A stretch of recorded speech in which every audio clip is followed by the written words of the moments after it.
Hi, welcome back to our WIOA Title I series. Today, we'll be walking through WIOA Title I Youth Program Elements. This training will cover policy, specific guidance, and additional resources to support New Jersey's workforce professionals. This chart demonstrates the flow of Title I services at every stage of service delivery for WIOA Title I programs that all WIOA eligible customers are entitled to receive. In this video, we will share specific details about youth programming and specifically the variety of program elements that can be included as part of a youth's individualized service strategy, including plans for supportive services and follow-up services. You can find the NJDOL's Youth Program Elements tag on NJWIOA's Workforce Professionals page. Let's begin with an overview. Here are three important components to remember with WIOA Youth Program Elements. First, the ISS is used to identify the services or program elements that will assist the youth in achieving their educational and employment goals. Second, each youth must be provided the program elements that are determined appropriate for them, and it is expected that each youth will receive multiple program elements while enrolled in the WIOA Youth Program. Lastly, all youth must be provided follow-up service for at least 12 months following their exit from the program. The following are the 14 youth program elements: tutoring, study skills training, instruction, and evidence-based dropout prevention and recovery strategies, alternative secondary school services or dropout recovery services, paid and unpaid work experiences that has an academic and occupational education component, occupational skills training, education offered concurrently with and in the same context as workforce preparation activities and training for a specific occupation or occupational cluster, leadership development opportunities, supportive services, adult mentoring, follow-up services, comprehensive guidance and counseling, financial literacy education, and entrepreneurial skills training, labor market and employment information, activities that help youth prepare for and transition to post-secondary education and training. Program Element 1, Tutoring, Study Skills Training, Instruction, and Evidence-Based Dropout Prevention and Recovery Strategies. Qualifying activities for tutoring includes actual instruction provided one-on-one in a group setting through resources and workshops, regular structured sessions in which individualized instruction occurs, instruction based on goals derived from the youth's ISS, instruction provided by a qualified instructor, assessment to determine if youth is making progress.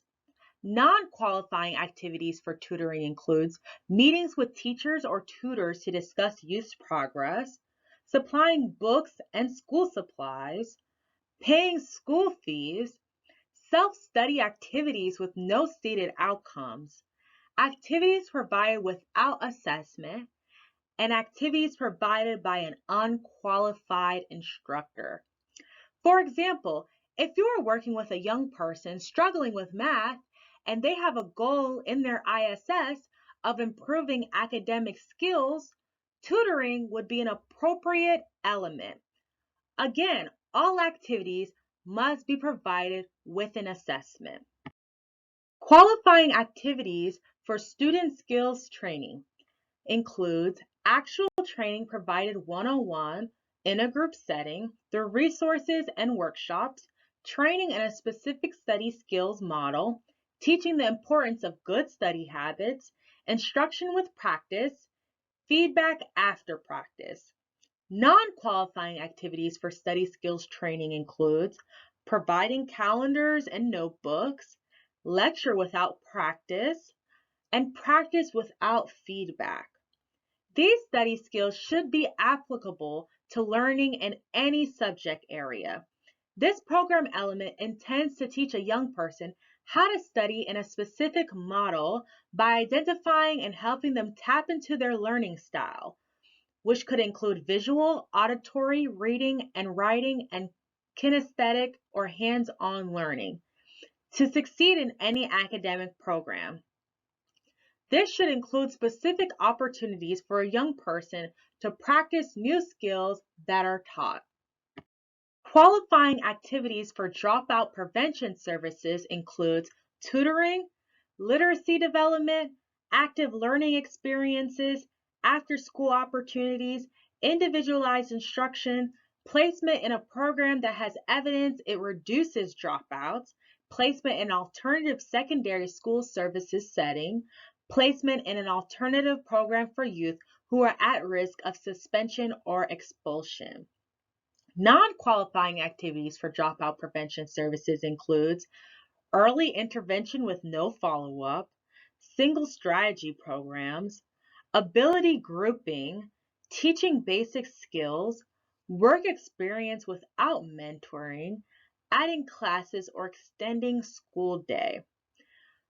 Dropout prevention services is anything in place for formal education to prevent dropout. There are many programs in local areas community available like literacy development and after-school opportunities. It's important to do an environmental map to see what community agencies and nonprofits are already providing these services. We encourage local areas to build local partnerships and leverage local funding available. Through partners, they may have additional expertise that may not exist in the one-stop.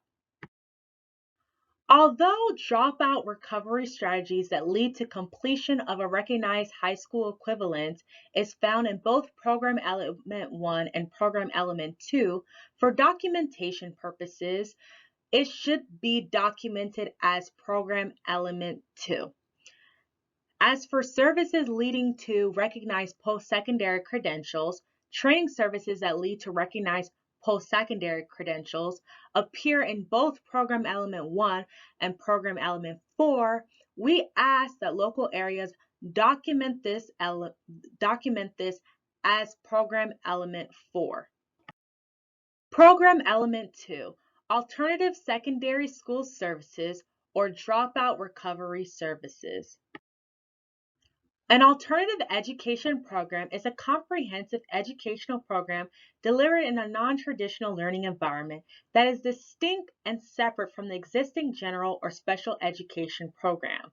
Examples that assist youth who have struggled in traditional secondary education includes basic education skills training, individualized academic instruction, and English as a second language training. While the activities within both types of services may overlap, each are provided with the goal of helping youth to re-engage and persist in education that lead to the completion of a recognized high school equivalent. Examples that assist youth who have dropped out of school includes credit recovery, counseling, and educational plan development. This program element focuses on students who struggle with secondary education, students who have dropped out but are working towards secondary credential. It is important to spend time with youth discussing what prevented their learning while in school, to assess the challenges in secondary education that could inform better planning to ensure alternative secondary education will work. Local area staff must meet the needs of individuals. Qualifying activities for alternative secondary school or dropout recovery services includes alternative secondary school services, second chance programs for dropouts and out-of-school youth, programs that use small learning communities, technology-based alternative secondary school services, basic education skills training, individualized academic instruction, English as a second language training, credit recovery, counseling, and educational plan development. Non-qualifying activities for alternative secondary school or dropout recovery services includes alternative secondary school services programs that do not lead to a high school diploma or equivalency, programs that do not meet the academic standards of No Child Left Behind. Program Element 3, Work Experience. Work experience is a planned, structured learning experience that takes place in a workplace and provides youth with opportunities for career exploration and skill development. It must have an academic and occupational component. It may take place in the private for-profit sector, the nonprofit sector, or the public sector. It can be paid or unpaid. It should help youth understand proper workplace behavior and what is necessary in order to attain and retain employment. It can serve as a stepping stone to unsubsidized employment and is an important step in the process of developing a career pathway for youth. It should be made available to any youth who has been assessed as capable of participating in work activities. The particular activity, pre-apprenticeship, OJT, or etc., should be determined based on the objective assessment of the youth and the justification recorded in the youth's ISS. Work experience allows for an opportunity to explore the world of work and develop valuable skills. So who could benefit from work experience? Well, someone with no previous work experience, someone with an unsuccessful work history, or someone with only informal work experience. Categories of work experience. Summer employment opportunities was once a standalone element, but is now expected to be incorporated in work experience. That includes any other employment opportunities available throughout the school year. Pre-apprenticeship programs should prepare individuals to enter and succeed in a registered apprenticeship program and includes the following elements: training and curriculum that aligns with the skill needs of employers, access to educational and career counseling and other supportive services directly or indirectly, hands-on, meaningful learning activities that are connected to education and training activities, such as exploring career options and understanding how the skills acquired through coursework can be applied to our future career, opportunities to attain at least one industry-recognized credential, a partnership with one or more registered apprenticeship programs. Internships and job shadowing. Youth should learn about a job by walking through the workday as a shadow to a competent worker. A temporary unpaid exposure to the workplace in an occupational area of interest to the participant. Can be anywhere from a few hours to a day to a week or more. On-the-job training. Training by an employer that is provided to a paid participant while engaged in a productive work in a job that provides knowledge or skills essential to the full and adequate performance of the job, made available through a program that provides reimbursement to the employer of up to 50% of the wage rate of the participant for the extraordinary cost of providing the training and additional supervision related to the training. Limited in duration as appropriate to the occupation for which the participant is being trained. Qualifying activities for work experience includes employment for which youth are paid a wage, employment that is linked to the career or employment goal as stated in the youth's ISS, academic and occupational skill training provided in conjunction with employment. Non-qualifying activities for work experience includes standalone summer employment programs that are not linked to year-round programs, employment that is not in the career field reflected in the youth's ISS, tutoring activities that focus on graduation test preparation, high school equivalency preparation, or other academic support that is not directly related to the employment placement, and soft skills workshops. Program Element 4, Occupational Skills Training. Occupational skills training is defined as an organized program of study that provides specific vocational skills that lead to proficiency in performing actual tasks and technical functions required by certain occupational fields at entry, intermediate, or advanced levels.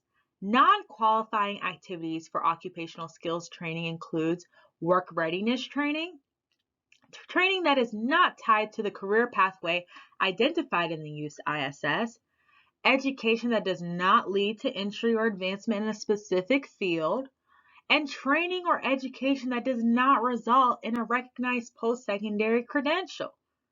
Local areas must give priority consideration to training programs that lead to recognized post-secondary credentials that align with in-demand industry sectors or occupations in the local area. It's important to consider these three things with occupational skills training for youth. 1. What do they want to go to school for? 2. What industries did their assessment determine they'd be successful in? And 3. How do you incorporate state and local labor market analysis into your discussions with youth to ensure selection of fields that offer sustained career pathways with sustainable wages? Occupational skills training must be outcome-oriented and focus on an occupational goal specified in the ISS. Be of sufficient duration to impart the skills needed to meet the occupational goal and result in attainment of a recognized post-secondary credential. It's important to also consider the length of an ITA with work history. What's realistic for the youth holistically? According to Teagle 21-16, in-school youth between ages 18 to 21 only cannot be provided with ITAs using WIOA youth funds. However, ISYs may co-enroll with the WIOA adult program if the young adult's individual needs, knowledge, skills, and interests align with the WIOA adult program. They may receive training services through an ITA funded through the WIOA adult program. Additionally, the participant must meet the WIOA adult eligibility requirements as well. OSY, ages 16 to 24, may be provided ITAs using WIOA youth funds when appropriate. To receive funds from an ITA, the training provider must be on the eligible training provider list. Program Element 5. Education offered concurrently with and in the same context as workforce preparation activities and training for a specific occupation or occupational cluster. Program Element 5 describes how workforce preparation activities, basic academic skills, and hands-on occupational skills training are to be taught within the same time frame and connected to training in a specific occupation, occupational cluster, or career pathway. For example, while programs developing basic academic skills, which are included as part of Program Element 2, workforce preparation activities, which are included as part of Program Element 3, and occupational skills training, which are included as part of Program Element 4, can all occur separately and at different times and thus are counted under separate program elements. This program element refers to the concurrent delivery of these services, which make up an integrated education and training model. Qualifying activities include programs that emphasize workforce preparation activities and basic academic skills concurrently. Non-qualifying activities include programs that do not include all required components. Program Element 6, Leadership Development Opportunities.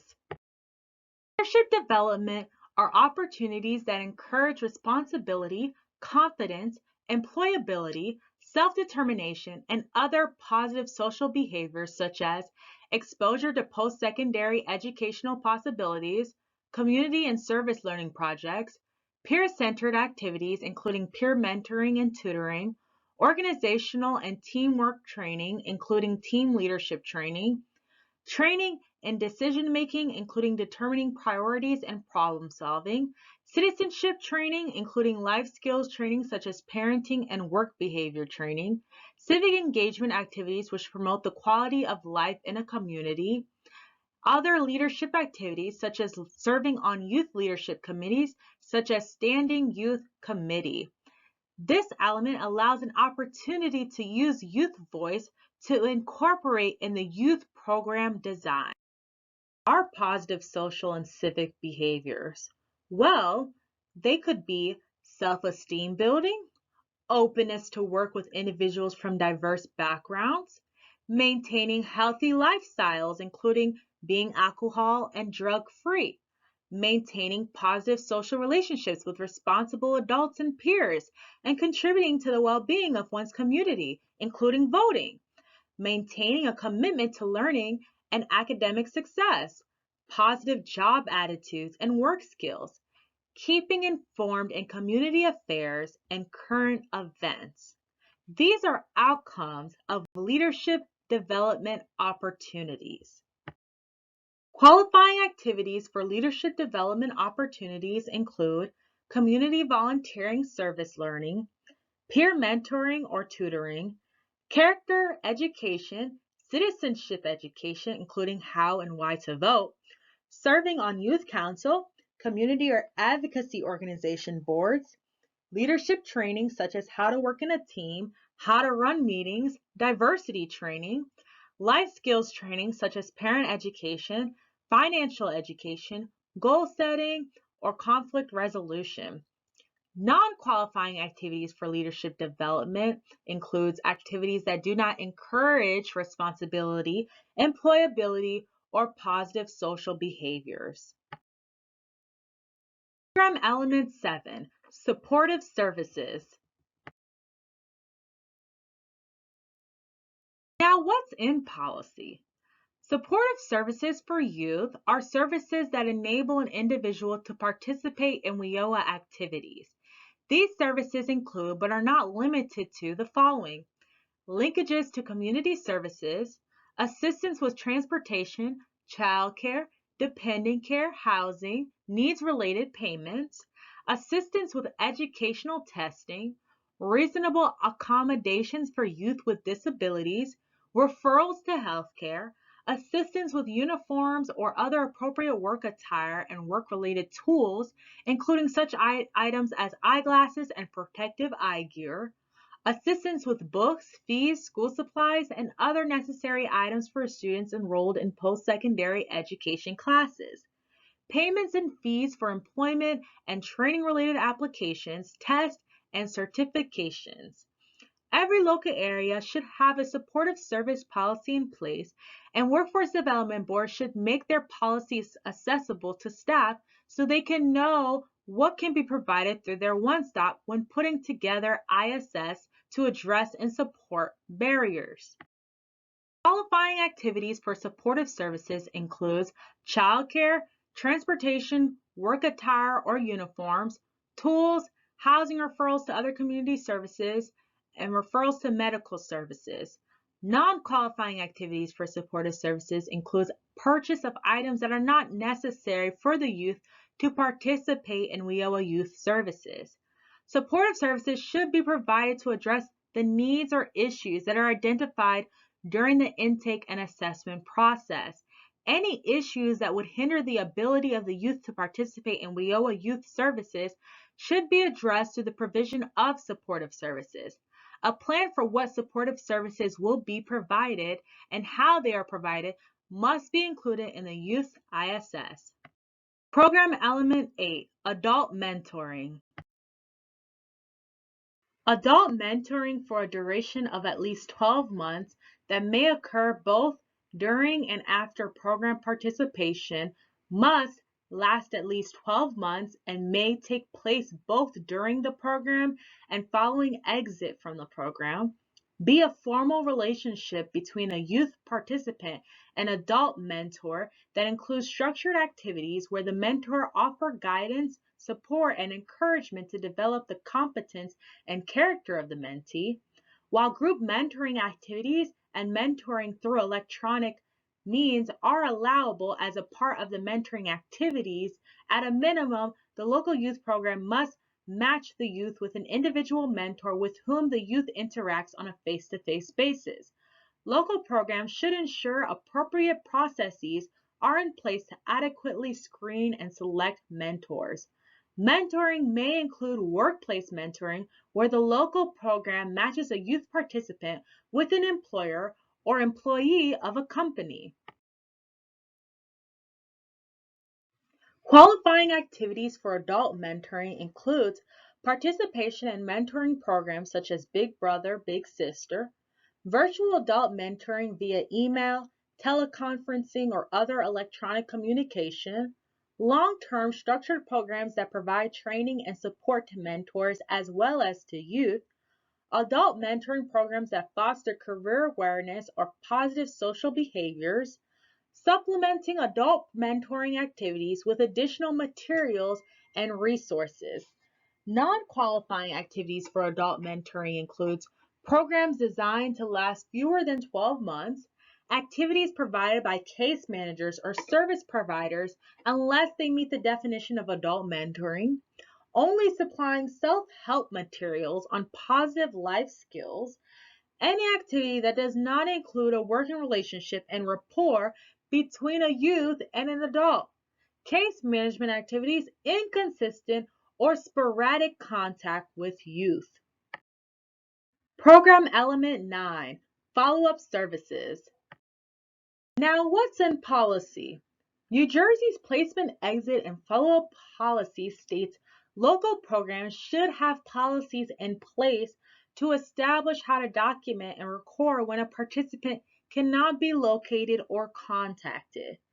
At the time of enrollment, youth must be informed that follow-up services will be provided for 12 months following exit. If at any point in time during the program or during the 12 months following exit, the youth requests to opt out of follow-up service, they may do so. In this case, the request to opt out or discontinue follow-up services made by the youth must be documented in the case file. Follow-up services for not less than 12 months after exit are critical services provided following a youth's exit from the program to help ensure the youth is successful in employment and/or post-secondary education and training. May include regular contact with a youth participant's employer, including assistance in addressing work-related problems that arise. May begin immediately following the last expected date of service in the youth program. Do not cause the exit date to change and do not trigger re-enrollment in the program. Follow-up services must be provided to all youth participants in some form for a minimum duration of 12 months unless the participant declines to receive follow-up services or the participant cannot be located or contacted. May be provided beyond 12 months at the state or local board's discretion. Type and intensity of follow-up services may differ for each participant based on their needs, must include more than only a contact attempted for securing documentation in order to report a performance outcome. Local areas should have their own protocols on what to do when follow-up cannot occur. There are 5 allowable program elements under follow-up services: adult mentoring, supportive services, financial literacy education, services that provide labor market and employment information about in-demand industry sectors or occupations available in the local area, such as career awareness, career counseling, and career exploration services, activities that help youth prepare for transition to post-secondary education and training. Additional activities could be regular contact with the youth participant's employer, including assistance in addressing work-related problems that arise, assistance in securing better paying jobs, career pathway development, and further education or training, work-related peer support groups. Program Element 10, Comprehensive Guidance and Counseling. When resources exist within the local program or its service providers, it is allowable to provide counseling services directly to participants rather than referring youth to partner programs. When referring participants to necessary counseling that cannot be provided by the local youth program or its service providers, the local youth program must coordinate with the organization it refers to in order to ensure continuity of service. Examples include career and academic counseling, drug and alcohol abuse counseling, mental health counseling, and referral to partner programs as appropriate. All youth should receive career and academic counseling. Other counseling should be provided as necessary depending on the needs of the individual youth as determined through the intake and assessment process and as recorded in the Youth ISS. Program Element 11, Financial Literacy Education. Financial literacy education includes supporting the ability of participants to create budgets, initiate checking and savings accounts at banks, and making informed financial decisions.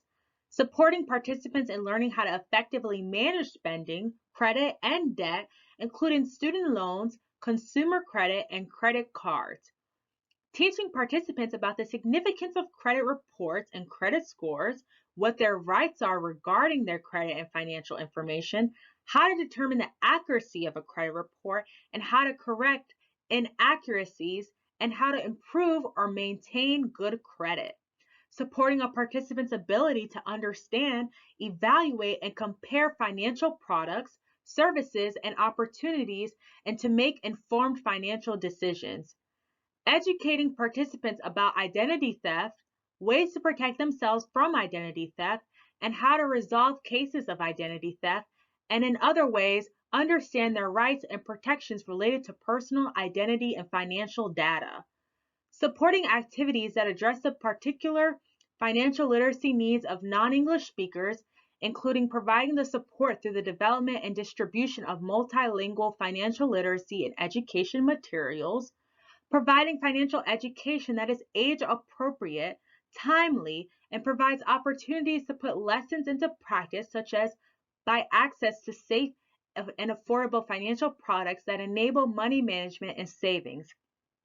Implement other approaches to help participants gain the knowledge, skills, and confidence to make informed financial decisions that enable them to attain greater financial health and stability by using high-quality, age-appropriate, and relevant strategies and channels, including, where possible, timely and customized information, guidance, tools, and instruction.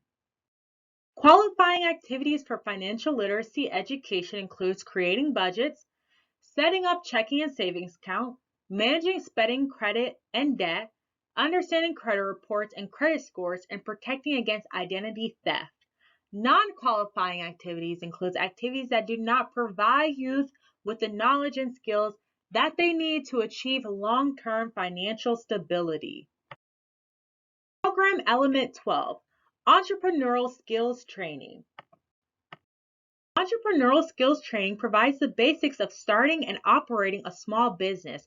Such training must develop the skills associated with entrepreneurship and include, but are not limited to, the ability to take initiative, creatively seek out and identify business opportunities, communicate effectively and market oneself and one's ideas, develop budgets and forecast resource needs, understand various options for acquiring capital and the trade-offs associated with each option. Entrepreneurial skills training provides an opportunity to build an environment so youth can forecast challenges that may occur when running their own business. For example, a youth may want to own a barbershop. Connect them with a barbershop business supported through this program element. Adult mentorship may also be paired with entrepreneurial skills training to support a young person's development. Qualifying activities for entrepreneurial skills training includes entrepreneurship education that introduces the values and basics of starting and running a business. Entrepreneurship education programs often guide youth through the development of a business plan and may also include simulations of business startup and operation. Enterprise development, which provides supports and services that incubate and help youth develop their own business and help youth access small loans or grants that are needed to begin business operations. Experiential programs that provide youth with experience in the day-to-day operation of a business. Non-qualifying activities for entrepreneurial skills training includes activities that do not revolve around starting or operating a small business.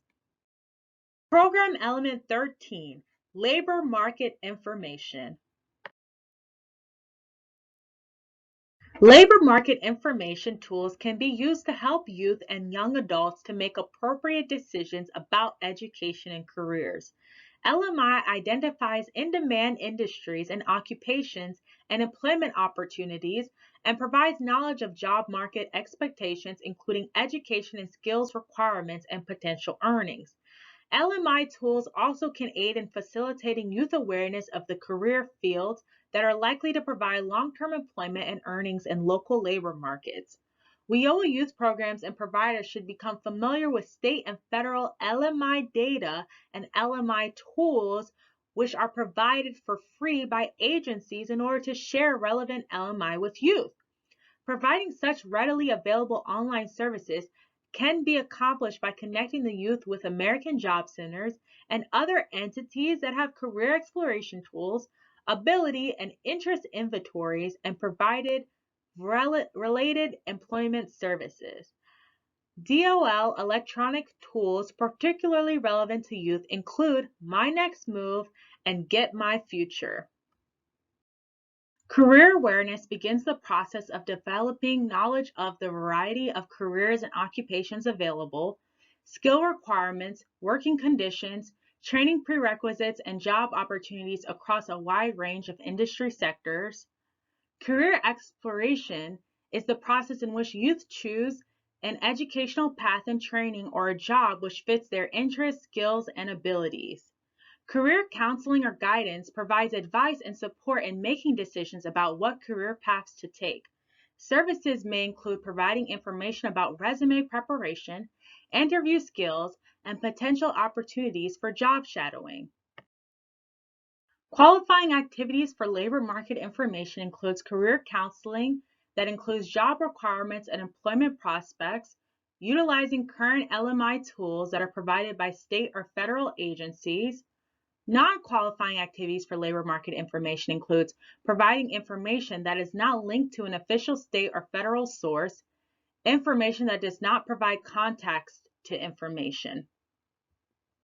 Program element 14, preparation for and transition to post-secondary education.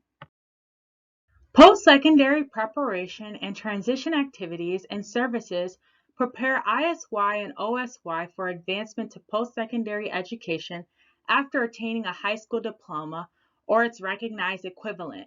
The following are post-secondary education options: technical training schools, community colleges, four-year colleges and universities, registered apprenticeship.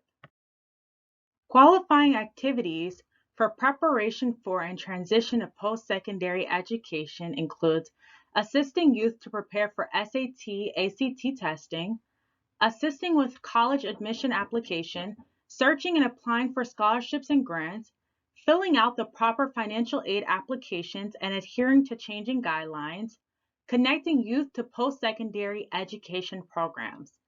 Non-qualifying activities for preparation for and transition to post-secondary education includes activities not directly related to post-secondary education and training.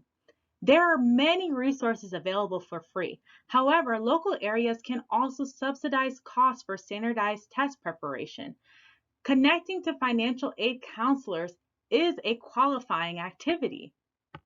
Check out these references and resources mentioned throughout the presentation. Thank you for watching. We'd love to hear from you. Please contact us at wioapolicy@dol.nj.gov.